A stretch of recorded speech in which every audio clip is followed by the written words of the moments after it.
Hello warriors, I am so sorry. मला हे session actually live घ्यायचं होतं आणि त्याच्यासाठी मी 2-3 वेळा ट्राय केले, but I don't know Y. May be this is power of subconscious mind किंवा लॉ ऑफ अट्रॅक्शन, जो माझ्या बाबतीत आजकाल खूपच जास्त काम करतोय, की ज्याच्यामुळे म्हणजे माझ्या सबकॉन्शियसमध्ये ही गोष्ट फिक्स आहे ना, की लाईव्ह लेक्चर्समध्ये खूप टाइम जातो. लाईव्ह लेक्चरमध्ये बऱ्याचदा नको त्या गप्पा मारल्या जातात आणि त्याच्यामुळे कदाचित मला लाईव्ह लेक्चर घेताना एवढ्या सगळ्या अडचणी आल्या असतील. सो नेटवर्क इश्यू खूप होता, त्याच्यामुळे हे सेशन जे आहे ते मी रेकॉर्ड करू शकले नाही, म्हणजे लाईव्ह नाही घेऊ शकले. आणि मग फायनली डिसाईड केलं की ठीक आहे, आपण रेकॉर्डेड स्वरूपात देऊयात. पण एक महत्त्वाचा मुद्दा तुमच्यासोबत शेअर करते, म्हणजे आज या लेक्चरमध्ये ज्या पण गोष्टी मी तुमच्यासोबत बोलेन त्या जर तुम्हाला फॉलो करता आल्या तर तुम्ही लाईफमध्ये एका वेगळ्या ठिकाणी पोहोचलेले असाल. म्हणजे ही एक्झाम झाल्यानंतर, 14 जूनची एक्झाम झाल्यानंतर खूप वॉरियर्स असे आहेत की ज्यांना हा प्रश्न पडला होता. तुम्ही त्यांच्यापैकी एक आहात का हे मला कमेंट करून सांगा, की पेपर देऊन आलो मी, माझा अभ्यास जो आहे तो 100% केलेला, मी नेहमीपेक्षा यावेळेला जास्त मेहनत घेतलेली, मी यावेळेला कुठलाही टाइमपास केला नव्हता आणि यावेळेला मला वाटत होतं की मला पेपर सोपा जाईल, यावेळेला मी काहीतरी चांगलं करून दाखवेन. पण ऍक्च्युली झालं असं की ज्यावेळेला मी ही एक्झाम दिली, जे मला येत नाहीये ते ठीक आहे, पण जे मला येत होतं किंवा जो कंटेंट मी अभ्यासलेला होता तो कंटेंट सुद्धा मला थोडासा अननोन वाटला, किंवा ज्या प्रश्नांची उत्तरं माझी बरोबर यायला पाहिजे होती त्या प्रश्नांची उत्तरं पण माझी चुकली. असं तुमच्या बाबतीत झालंय का? जर झालं असेल तर कमेंट करून सांगायला विसरू नका, कारण आता ज्या गोष्टी मी बोलेन त्याच्यावरती काही एक्सपेरिमेंट झालेले आहेत, सायकोलॉजिकल एक्सपेरिमेंट आहे, त्याच्यापाठी मग काहीतरी वैज्ञानिक कारणं आहेत, त्याच्यामुळे या सगळ्या गोष्टी मी तुमच्यासोबत बोलते. ठीक आहे. आपला जो मेंदू आहे त्याला एखादी गोष्ट मला समजलीये आणि माझ्या लक्षात राहिले याच्यातला डिफरन्स लक्षात नाही. म्हणजे एखादी गोष्ट तुम्हाला समजते, ठीक आहे, की हा तुम्ही ज्यावेळेला ती गोष्ट अभ्यासली तुम्हाला समजलं, अंडरस्टँड झालंय, पण ती गोष्ट तुमच्या लक्षात राहिली की नाही या दोन गोष्टींमध्ये डिफरन्स असतो आणि हे आपल्या ब्रेनला नाही कळते. म्हणजे एखादी गोष्ट जर आपल्याला फक्त जस्ट अंडरस्टँड झाली, समजली, तरी आपल्याला असं वाटतं की ते माझ्या लक्षात राहिले. उदाहरणार्थ सांगू तुम्हाला, एक साधं सिंपल एक्झाम्पल घेऊयात आपण. समजा तुम्ही कुठलाही एक पेपर दिलाय, सरळ सेवेचा दिलाय किंवा कंबाईनचा, मेन्सचा दिलाय, कुठलाही, जिथे तुम्हाला मराठी उतारा किंवा इंग्लिश उतारा आहे. ठीक आहे, म्हणजे इंग्लिशचा पॅसेज आहे. आता त्या पॅसेज वरती आलेले जे प्रश्न आहेत हे तुम्हाला, म्हणजे समजा 5 प्रश्न आलेत, 5 पैकी 2च प्रश्न जे आहेत ना ते फॅक्ट बेस्ड किंवा आपण असं म्हणूयात की त्याची उत्तरं डायरेक्ट उतारामध्ये लगेच सापडतात असे आहेत. पण 3 प्रश्न असे आहेत जे तुमच्या आकलनावरती आधारित आहेत. ज्यावेळेला तुम्ही हा उतारा वाचताय त्यावेळेला तुम्हाला तो समजलाय, तुम्हाला आकलन झालंय आणि तुम्ही त्याची उत्तरं दिलेली आहेत. पण ज्यावेळेला एक्झाम झाल्यानंतर तुम्ही घरी याल किंवा 1-2 दिवसांचा कालावधी जाईल किंवा त्याच्यापेक्षा जास्तीचा कालावधी जाईल आणि तुम्हाला ते प्रश्न विचारले जातील, त्यावेळेला तुम्हाला ऍक्च्युअली त्या प्रश्नांची उत्तरं येतील का? एक्झाम झाल्यानंतर जरी लगेच विचारली तरी सुद्धा नाही येणार, कारण तुम्हाला एक्झाम हॉलमध्ये जेव्हा तुम्ही तो उतारा वाचताय तुम्हाला त्याचं आकलन झालंय, ते तुम्हाला समजलंय, पण ते तुमच्या लक्षात राहिले याची खात्री नाही. ठीक आहे, ही झाली पहिली गोष्ट. दुसरी गोष्ट, ज्या वेळेला पण तुम्ही लेक्चर्स करताय, कुठल्याही शिक्षकांचे लेक्चर पाहताय, त्यावेळेला तुम्हाला लगेच, म्हणजे मला पण कॉम्प्लिमेंट मिळतात, खूप सगळ्या टीचर्सना या कॉम्प्लिमेंट मिळतात की तुम्ही एखादा सब्जेक्ट खूप सोपा करून शिकवलाय, तुम्हाला त्या सब्जेक्टचं खूप नॉलेज आहे किंवा तुमची भाषा जी आहे समजून सांगण्याची ती फार छान आहे. किंवा जेव्हा आपण स्लाइड्स पाहतो तर आपल्याला स्लाइड्सवरून पण कळतं की म्हणजे थोडा अट्रॅक्टिव्ह स्लाइड्स असतील तर आपल्याला लक्षात ठेवायला थोडंसं इझी जाते असं वाटतं. आणि त्यावेळेला आपल्याला खूप सगळे एक्झाम्पल दिलेली असतात. म्हणजे मी कुठलाही एखादा जर घटक तुम्हाला समजावत असेल तर मी ती उदाहरण, म्हणजे तो घटक मी उदाहरणांसह तुम्हाला समजावेन, म्हणजे खूप सगळी उदाहरणं दिलेली असतील, त्याच्यामुळे तिथे तुम्हाला ते समजलेलं असतं. पण हीच गोष्ट आहे सायकोलॉजीमध्ये, याला इल्युजन ऑफ लर्निंग असं म्हटलं जातं. ठीक आहे, मग आता हे इल्युजन ऑफ लर्निंग जे आहे हे नेमकं काय आहे? म्हणजे मी अभ्यास केलाय असं वाटणं, मला जमतंय किंवा मला समजलंय असं वाटणं आणि ऍक्च्युली मला समजणं, याच्यामध्ये फरक आहे. आणखी एक उदाहरण सांगते तुम्हाला. समजा तुम्ही राज्यघटनेचा एक टॉपिक केलात, अभ्यासलात तुम्ही, म्हणजे अभ्यासलात इन द सेन्स तुम्ही लेक्चर पाहिलं त्या टॉपिकचं. जेव्हा तुम्ही लेक्चर पाहिलं, आपण आणीबाणी हा घटक घेऊयात किंवा अगदी तुम्ही मूलभूत हक्क सारखा बेसिक टॉपिक जरी घेतलात तरी चालेल, किंवा घटनादुरुस्ती, कुठलाही एक टॉपिक.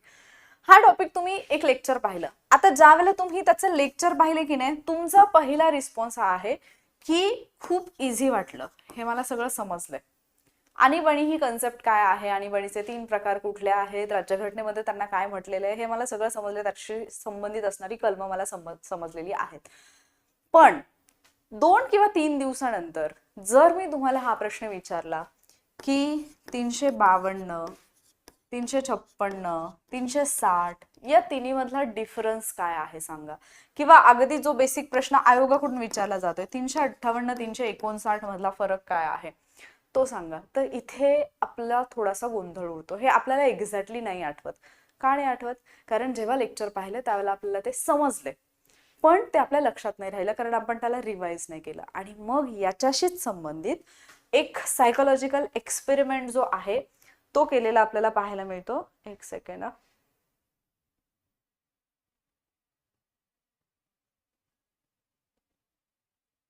अरे कुठे गेली इमेज?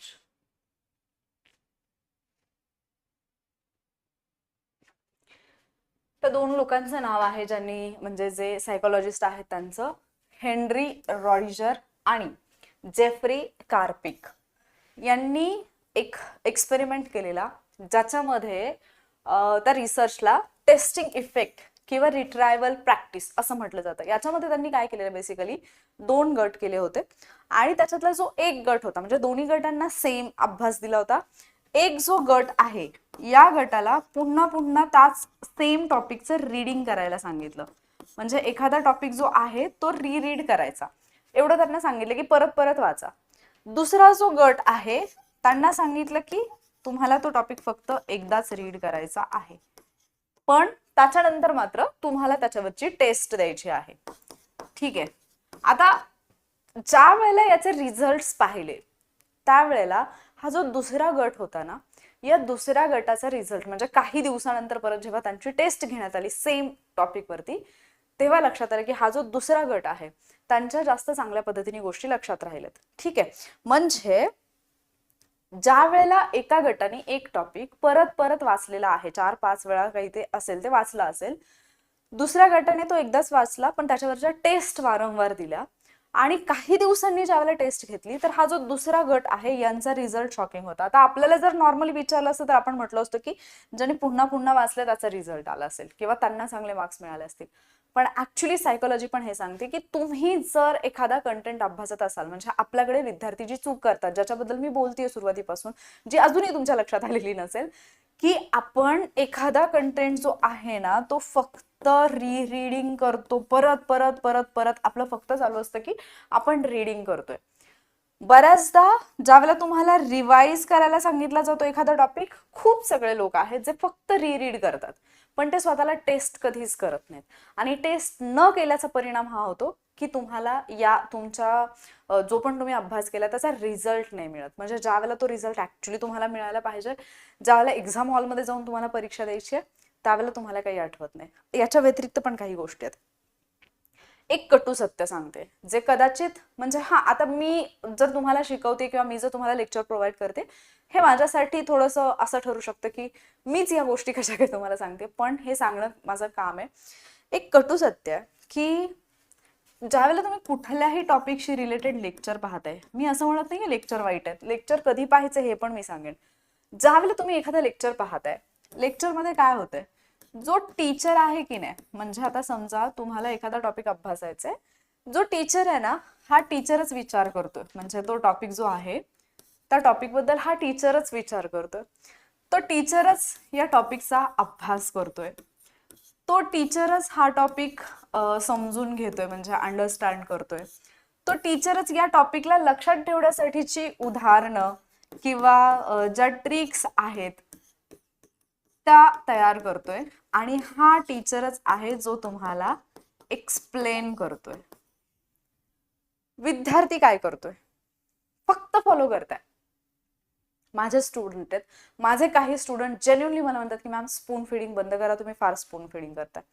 आपण काय करतोय, एखादा टीचर ज्यावेळेला शिकवतोय तो या सगळ्या प्रोसेसमधून जातोय, त्याचा तो टॉपिक परफेक्ट होतोय. म्हणजे ऑनेस्टली मी हे 100% ना, म्हणजे खूप प्रामाणिकपणे सांगते, मी इव्हन घरामध्ये पण डिस्कस करताना ही गोष्ट मी खूप ऑनेस्टली बोलते की कुठलीही एक्झाम जर मी ती क्वालिफाय झाले असेल आतापर्यंत, प्री किंवा मेन्स, तर ती केवळ मी यामुळे पास झाली की मी शिकवते. मला असं वाटतं की जर मी शिकवत नसते तर कदाचित मी ती एक्झाम क्वालिफाय झाले नसते. म्हणजे झाले असते असे नाही की झालेच नसते, पण एवढ्या सहज झाले नसते. ठीक आहे, म्हणजे मला प्रचंड मेहनत घ्यावी लागली असते, आत्ताही प्रचंड घ्यावीच लागते कारण एवढ्या सगळ्या प्रोसेसमधून जावं लागतंय.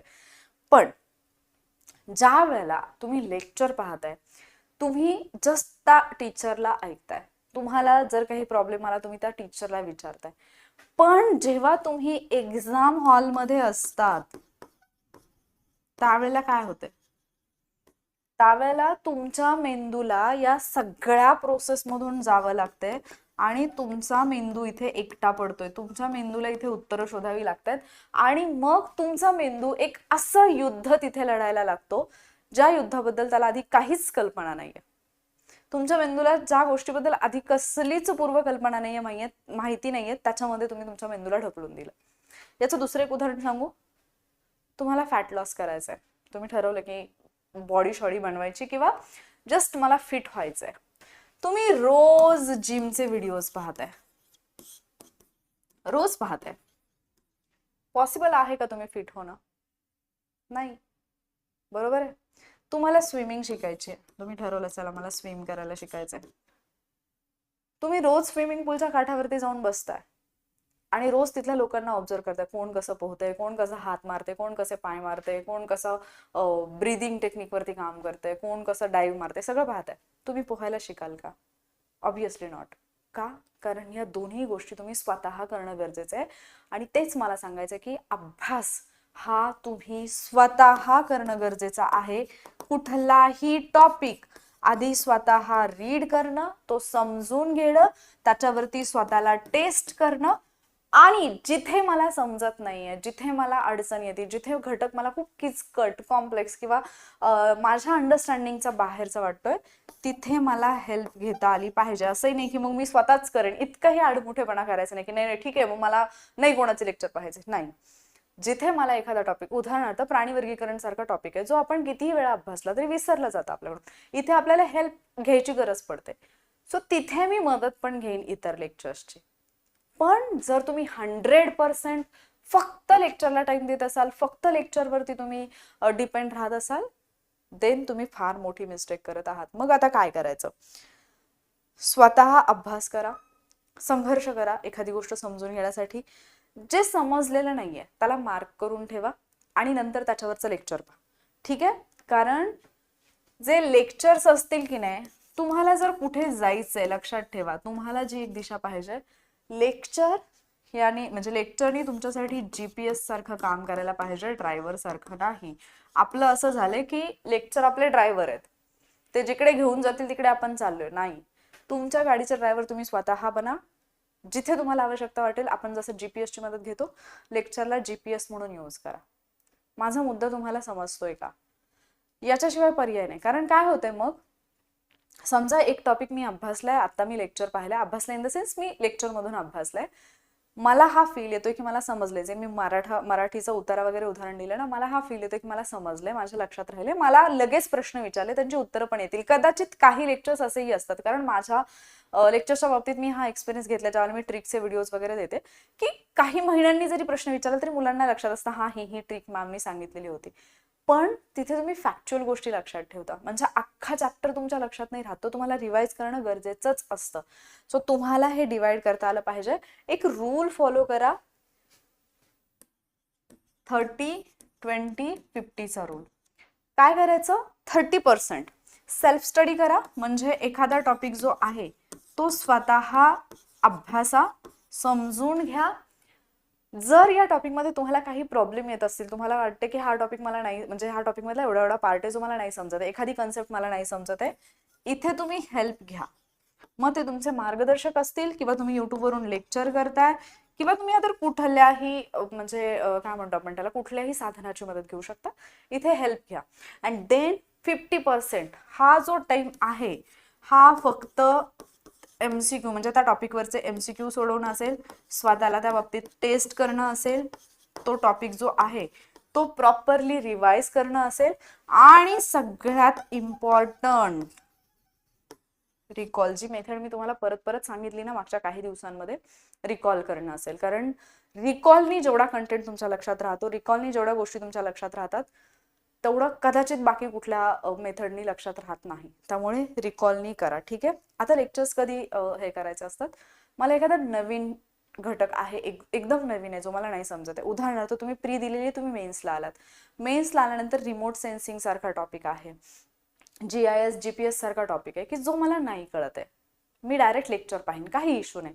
पण तुम्हाला सांगू आत्ताच्या मेन्सचं, म्हणजे माझं पण उदाहरण सांगेन, बाकी स्टुडंटचा पण हा एक्सपिरियन्स आहे की रिमोट सेन्सिंग GIS GPS वरचे युट्यूबवरचे काही व्हिडिओज पाहिले, एकदम बेस्ट व्हिडिओज, म्हणजे तो व्हिडिओ पाहिल्या सगळ्या कन्सेप्ट क्लिअर. पण 2-3 दिवसानंतर ज्या वेळेला क्वेश्चन पेपरमध्ये प्रश्न आले, कम्प्लिटली म्हणजे हे कधी वाचले की नाही याच्यामध्येच फक्त शब्द ओळखीचे वाटले, प्रश्नाच्या उत्तरापर्यंत नाही पोहोचतायत. का? कारण ज्यावेळेला एखादं लेक्चर पाहिलं, जर आपण स्वतः त्याच्या नोट्स काढल्या नसतील, त्याच्यावरती म्हणजे स्वतः रिव्हिजन केलेली नसेल, स्वतःला टेस्ट केलेलं नसेल, रिकॉलिंग केलेलं नसेल, तर काही फायदा होत नाही. आणि मोस्टली स्टुडंट हेच करतात की कंटिन्युअसली लेक्चर पाहते. तुम्ही पहा ना, एक्झामच्या दिवसामध्ये तर, जेव्हा एक्झाम तुमची 3-4 दिवसांवरती आलेली असते, त्यावेळेला तुमचा पूर्ण वेळ हा कुठे जातो. आणि एक आहे की मुलांना असं वाटतं की मी जेवढे जास्त लेक्चर्स पाहीन तेवढे मला जास्त मार्क्स येतील. हे जे समीकरण आहे की नाही, हे कम्प्लिटली चुकीचं आहे. हे तर म्हणजे नका विचारू, हे तर कम्प्लिटली चुकीचं. जेवढे जास्त लेक्चर्स पाहिजे तेवढं जास्त मार्क्स. कारण माझेच बरेचसे स्टुडंट आहेत जे मला विचारतात की मॅम मी फक्त लेक्चर्स गेले आणि तुम्ही दिलेले PYQ अनालिसिसचे जे लेक्चर्स आहेत तेवढं केलं तर माझं होईल का? ज्यावेळेला एखादा विद्यार्थी मला असं विचारतो, त्यावेळेला मला एक्सपेक्टेड काय असतं की तेवढं केलं तर इन द सेन्स त्याच्यामध्ये जेवढा कंटेंट आहे तेवढा कंटेंट मी परफेक्ट केला तर होईल का? मी हो म्हणते. मुलं काय करतात, फक्त लेक्चर पाहतात, जस्ट पाहिले लेक्चर आणि सोडून दिले. तुम्ही त्याच्यावरती काम किती केलं, तुमच्या मेंदूला त्यातलं किती लक्षात राहिलं, तुम्ही जर परत त्याच्यावरची टेस्ट द्यायची म्हटलं तर तुम्हाला किती येते, हे मुद्दे महत्वाचे जे आपल्याला कळत नाही. आणि मुद्दा असा आहे की फक्त इल्युजन निर्माण होते की मी अभ्यास केलाय, मी अभ्यास करत आहे, मी एवढा वेळ दिलेला आहे. म्हणजे एक्झामच्या जस्ट काही दिवस आधी तर आपण फक्त ना ते 1 डे रिव्हिजन बॅचेस, फुल टाइम ते मॅरेथॉन, फुल टाइम दिवसातला 6-7-8 तासांचा वेळ फक्त लेक्चर पाहण्यात घालवतो. आणि ते पण फास्ट ट्रॅक असतात किंवा मॅरेथॉन असतात, त्याच्यामुळे टीचर पुढे एक्सप्लेन करत चाललाय, आपण जस्ट बघत चाललोय. आपण त्याच्यातला काय, जिथे आपल्याला म्हणजे जिथे आपण अडकतोय, जिथे आपल्याला नाही लक्षात येते, तिथे आपण थांबून नाही पाहत, कारण लाईव्ह आहे, सुरू आहे. ठीक आहे. तर हा एक मुद्दा आहे. लक्षात ठेवा, तुम्ही आता कुठेही अभ्यासामध्ये किंवा ह्याच्यामध्ये मागे नाही आहात, किंवा तुम्ही तितके हुशार नाही आहात, किंवा तुमची कॅपेबिलिटी नाहीये, असं नाहीये. मुद्दा हा आहे, फक्त तुम्हाला तुमची पद्धत बदलायची गरज आहे, योग्य पद्धतीने जायची गरज आहे. ज्या गोष्टी अवघड वाटतात त्या करायला आपला मेंदू कधीच तयार होत नाही, ज्या सोप्या वाटतात त्या करायला तयार होतो, आणि सोप्या गोष्टी बऱ्याचदा रिझल्ट देत नाहीत. 5 मुद्दे मला तुमच्यासोबत बोलायचे आहेत या अनुषंगाने. पहिलं तर एक असतो कम्फर्ट झोन ट्रॅप, ज्याच्याबद्दल मी आत्ता बोलले ना तुम्हाला.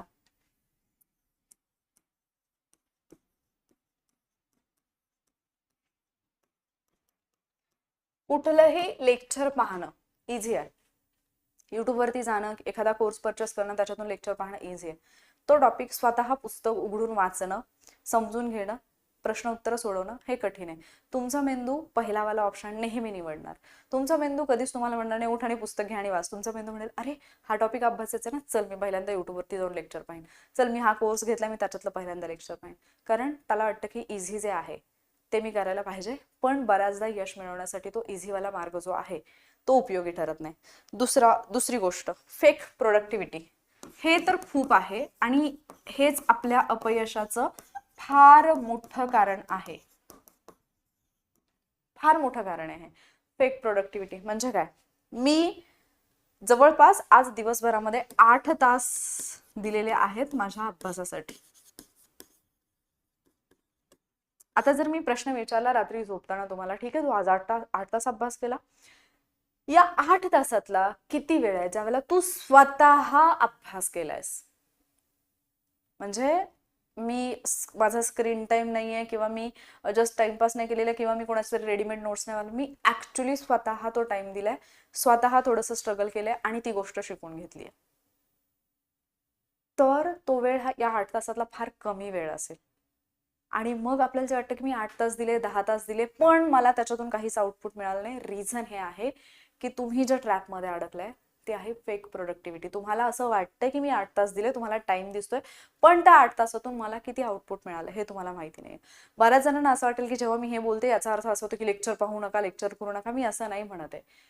तुम्हाला कळलं पाहिजे की म्हणजे मूलभूत कर्तव्यासारखा टॉपिक आहे यार, का म्हणून तुम्हाला तो टॉपिक म्हणजे त्याचं लेक्चर पाहिजे आवश्यकताच काय मला सांगा. तो टॉपिक तुम्ही जस्ट सिम्पली पुस्तकामध्ये जाऊन रीड केलात, त्या गोष्टी समजून घेतल्या, तुमच्या तो टॉपिक इझिली लक्षात राहील. आणि तो टॉपिक असा आहे मेन्सला तर एका पेपरमध्ये 2-2 प्रश्न आहेत, एका पानाचा टॉपिक आहे.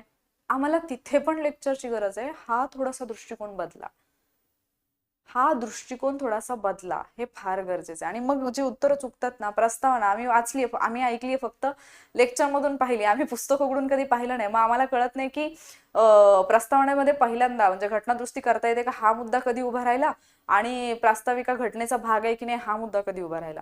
तिथे पण आमचं कन्फ्युजन होतं, कारण आम्ही पुस्तकच वाचलेलं नाहीये. मुद्दा हा आहे की पुस्तकांपासून आपण इतके दूर गेलोय की पुस्तकांमध्ये काय दिलंय हे आपल्याला माहिती नाही. ठीक आहे. त्याच्यानंतर पुढची गोष्ट येते एक्झाम हॉल रियालिटी. हे तर खूप आहे, म्हणजे सगळ्यात मोठं कारण तर हेच असतं. ठीक आहे, जे मी मगाशी पण बोलले की मी अभ्यास करत आहे, आता माझ्यासमोर एक शिक्षक उभा आहे, व्हिडिओ चालू आहे, मी व्हिडिओ पॉज केला, मी समजून घेतलं, मी पॉइंट्स लिहून काढले, मला डाऊट आला, मी टीचरला क्वेश्चन विचारला, मला एखादा टॉपिक नाही समजला, मी युट्यूब उघडलं. बट ज्यावेळेला मी एक्झाम हॉलमध्ये आहे तेव्हा काय होतंय, माझ्या समोर प्रश्न आला, माझा मेंदू एकटाच धडपडतोय.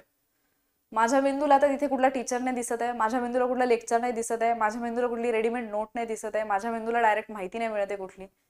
माझा मेंदू तिथे एकटाच स्ट्रगल करतोय, जो कधी तो शिकलेलाच नाहीये, आणि जी गोष्ट मी कधी आधी केलेलीच नाहीये. तर ऑब्विसली म्हणजे आता तुमच्यापैकी बऱ्याच मुली असतील, फिमेल असतील, भाकरी कशी करायची, माझी आई, म्हणजे मी लहानपणापासून पाहते की माझी आई भाकरी करते, मला माहिती की पाणी असं घ्यायचं, पण मी कधी केलेलीच नाहीये. मी जर डायरेक्ट ती भाकरी करायला घेतली तर मला फर्स्ट टाइम ती नाहीच जमणार.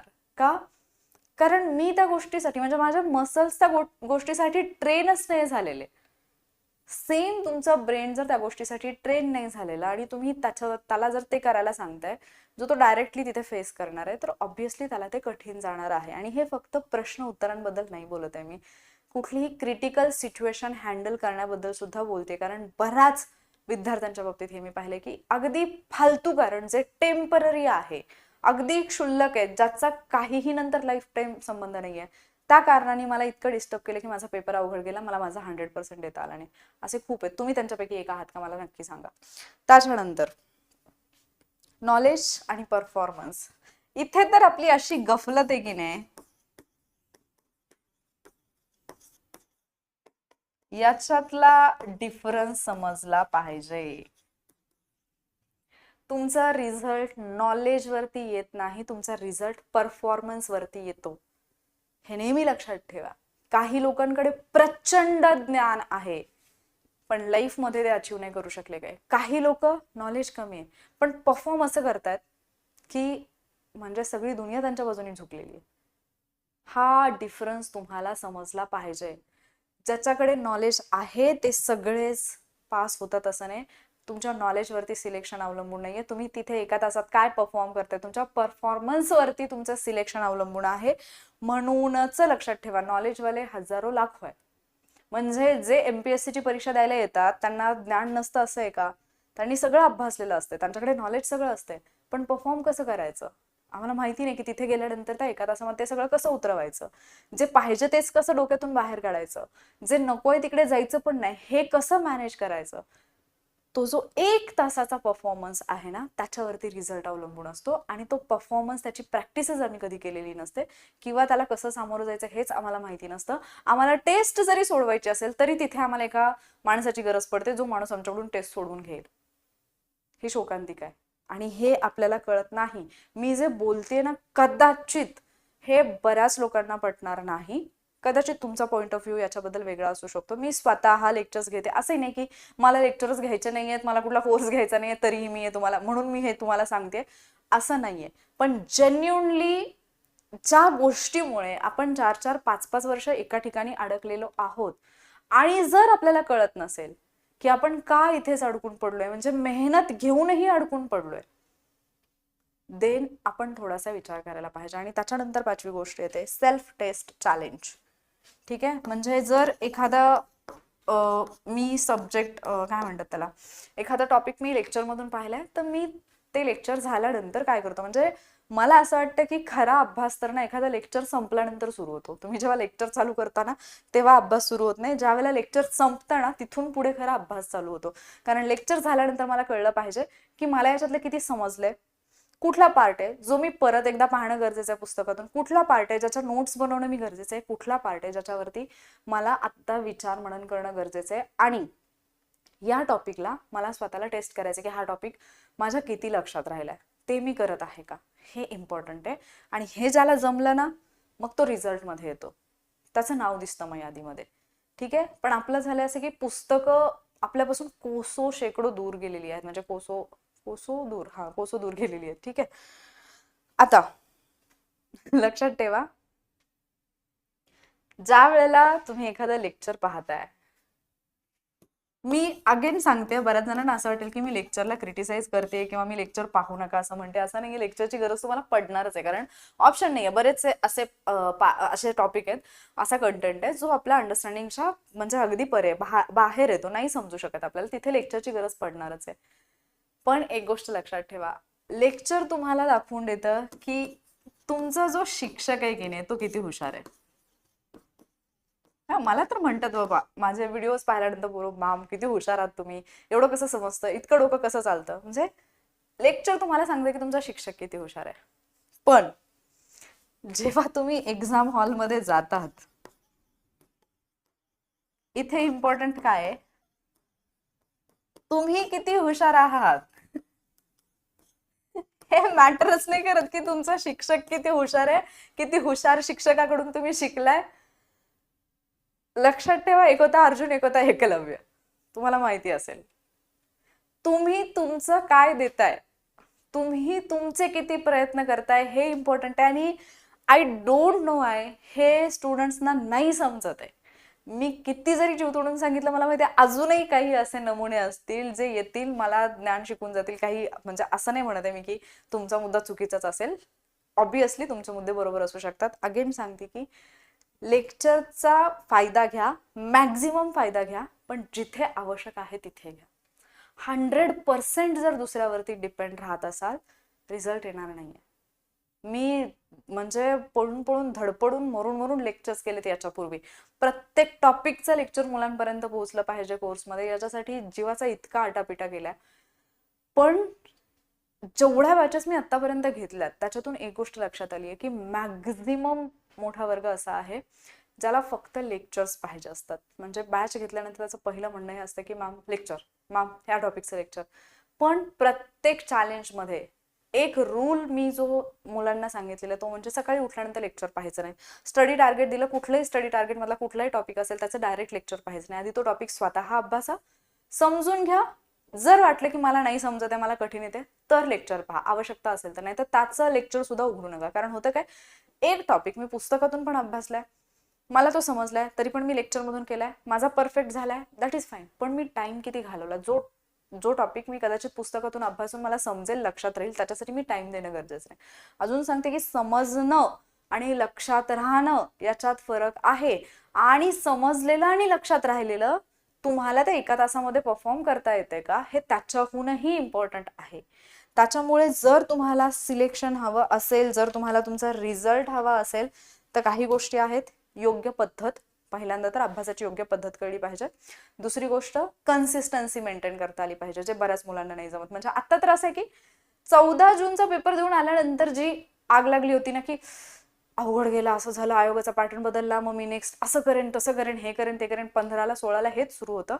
आता सध्या प्रामाणिकपणे एक प्रश्न स्वतःला विचारा आणि कमेंटमध्ये मला सांगा की दिवसातला किती वेळ फुल डेडिकेशननी स्टडी करताय. प्रामाणिकपणे उत्तर द्या. स्वतःशी किती प्रामाणिक आहात हे स्वतःला विचारा. त्याच्यानंतर टाइम टेबल कसं सेट करायचं हे आपल्याला कळलं पाहिजे, कारण बऱ्याचदा असं होतं की काही टॉपिक ज्यांना तितकासा वेळ देणं गरजेचं नसतं त्याच्यामध्ये आपला खूप वेळ निघून जातो. काही सब्जेक्ट म्हणजे आपण एक सब्जेक्ट अभ्यासायला घेतला, आपण 1.5, 2, 2.5 महिने झालं तोच सब्जेक्ट अभ्यासतोय, आपल्याला भानच नाही की टाइम किती राहिलाय, आणि मग जेव्हा एक्झाम जवळ येते मग बाकीचे सब्जेक्ट घाईघाईमध्ये कम्प्लीट करायचे. तर थोडंसं या गोष्टीचं थोडं तुम्ही हे करायला पाहिजे. आणि त्याच्यानंतर पुढची स्टेप येते ते म्हणजे मूल्यमापन, स्वतःचं मूल्यमापन, की मी किती अभ्यास केलाय, त्यातला मला किती समजलाय, किती माझ्या लक्षात राहिलेलं आहे, हे फार गरजेचं आहे.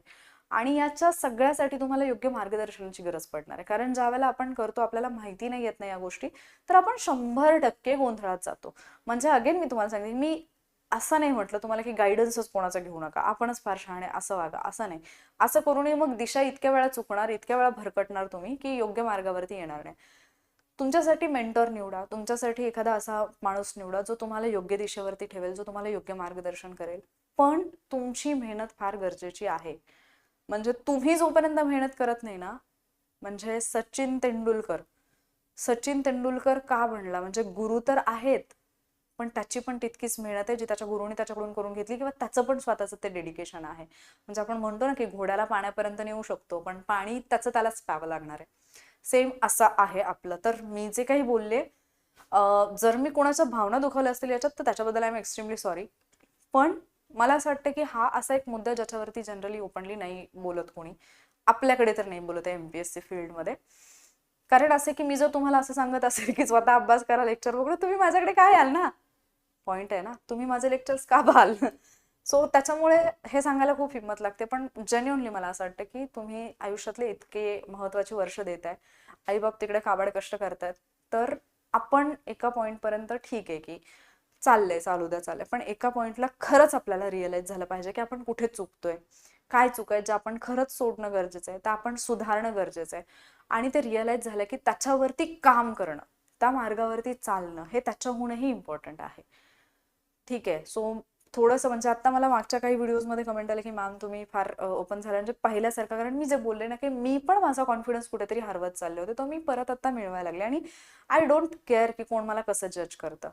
जोपर्यंत मी योग्य, जोपर्यंत मी एखादं काम केलं म्हणून माझ्या आईवडिलांना त्रास होत नाहीये, किंवा माझ्या आईवडिलांना माझ्याकडे पाहताना जर त्यांना असं वाटत नसेल की आमच्या पोरीने काय केलं म्हणजे काहीतरी वाईट, तर मला माहिती आहे आय एम करेक्ट. आणि त्याच्यामुळे मी बाकी गोष्टींचा विचार नाही करते. मला फक्त तुम्हाला एवढं सांगायचं की जेवढ्या लवकर जागे व्हाल तेवढ्या लवकर लाईफमध्ये काहीतरी अचीव कराल. नाहीतर मग परत असं होतं की ते वेळ सगळी निघून गेल्यानंतर परत पश्चाताप करण्यात काहीच अर्थ नसतो. सो ज्या गोष्टी मी सांगितल्यात, मला आशा आहे की तुम्हाला पटलं असेल, समजलं असेल. जर पटलं असेल तर कमेंटमध्ये डन असं लिहायला विसरू नका, कारण मग मला समजेल की माझा संदेश तुमच्यापर्यंत पोहोचलाय का. बाकी ज्यांनी मिसअंडरस्टँड केलं असेल, किंवा कदाचित तुम्ही मिसअंडरस्टँड नाही केलं, मला ते तुम्हाला त्या पद्धतीने एक्सप्लेन करता आलं नसेल, तर त्याच्याबद्दल मनापासून माफी मागते, क्षमा करा.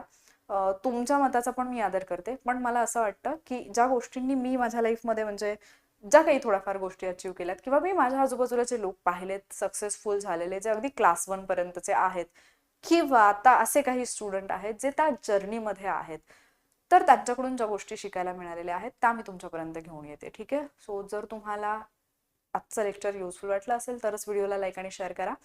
चलो, काळजी घ्या, अभ्यास करा, आणि वॉरियर्स लक्षात ठेवा, MPSC म्हणजे आयुष्य नाहीये. पण जर इथे उतरलोय तर हे आयुष्य असल्यासारखं एकदा तरी लढून बघा. जीत हार नंतरच्या गोष्टी. ठीक आहे. खूप खूप शुभेच्छा पुढच्या वाटचालीसाठी. पुढचा व्हिडिओ लवकरच घेऊन येईन, त्याच्यासाठी चॅनलला सबस्क्राईब करायला विसरू नका. थँक्यू.